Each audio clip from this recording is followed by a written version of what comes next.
Hello, मोठे जे बॅगमध्ये पाम किंवा ट्रीज असतात, जसे की 25 इंची बॅग, 30 इंची बॅग, त्यांचा रूटबॉल सेफली कसा काढायचा हे आपण या छोट्याशा व्हिडिओमध्ये पाहत आहोत.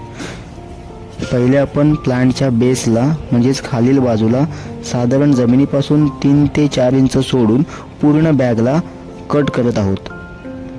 हा कट देताना आपल्याला काळजी घ्यायची आहे की हा कट सगळ्या बाजूंनी व्हायला पाहिजे आणि युनिफॉर्म कट असला पाहिजे.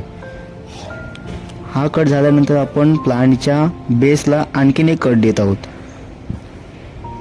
या बेसला कट दिलेल्या कटमुळे प्लांटची बॅग इझिली प्लांटच्या रूटबॉलपासून कट केलेला पार्ट रूटबॉलपासून सेपरेट होईल. आता आपण हा प्लांट सगळीकडे झुकवून घेतोय.